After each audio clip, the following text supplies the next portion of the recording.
வணக்கம் நண்பர்களே.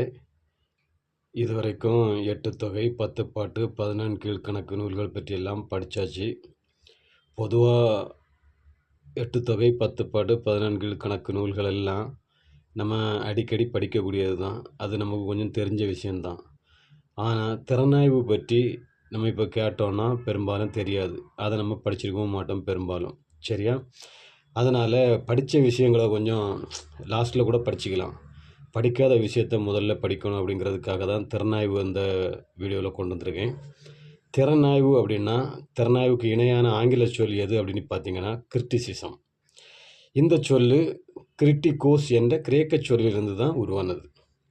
கிரிட்டிசிசம் என்பதை ஒரு கலை சொல்லாக முதல்ல பயன்படுத்தியவர் யார் அப்படின்னு பார்த்தீங்கன்னா ஜான் ட்ரைடன் என்னும் ஆங்கில கவிஞர் தான். அதை 18ஆம் நூற்றாண்டில் அவர் பயன்படுத்தியிருக்காரு.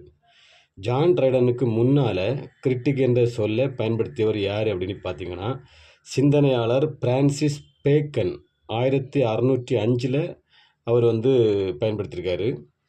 தமிழில் பார்த்தீங்கன்னா கிரிட்டிசிசம் என்ற சொல்லுக்கு இணையாக விமர்சனம் என்ற சொல்லை முதல்ல பயன்படுத்தியவர் யார் அப்படின்னு பார்த்தீங்கன்னா பேரா முத்துசிவம் தான். 1944 பயன்படுத்தியிருக்காரு. விமரிசை என்ற வடமொழி சொல்லிலிருந்து தான் வழக்கில் இருந்து தான் இந்த சொல் வந்திருக்கு. அதுக்கு பாராட்டுதல், விளக்கமாகவும் விரிவாகவும் சொல்லுதல் என்று பொருள். தமிழில் இச்சொல்லுக்கு இணையாக திறனாய்வு என்று சொல்ல வழக்கத்தில் விட்டவர் யார் அப்படின்னு பார்த்தீங்கன்னா பேரா ஆசா ஞான சம்பந்தன் தான். 1953 இவர் இதை வழக்கத்தில் விட்டிருக்காரு.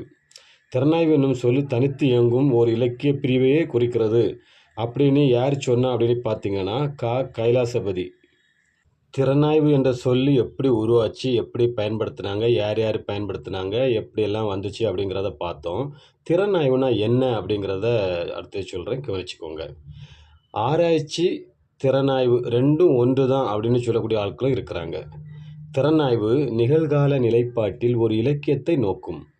இலக்கியத்தை விளக்கி அதனை மதிப்பிடவும் செய்வது திறனாய்வு தான். மனித மனத்தின் விருப்பும் வெறுப்பும் திறனாய்வில் சேர வாய்ப்புண்டு. ஏன்னா அவங்களுக்கு ஏற்ற மாதிரி அதை மாற்றிக்குவாங்க. திறனாய்வு என்பது அகவயத்தன்மை கொண்டது. திறனாய்வு இலக்கியத்தை மதிப்பிட்டு அதற்கான காரணங்களை விளக்குவது தான் திறனாய்வு. திறனாய்வின் அடிப்படை என்ன அப்படின்னு பார்த்தீங்கன்னா ரசனை தான்.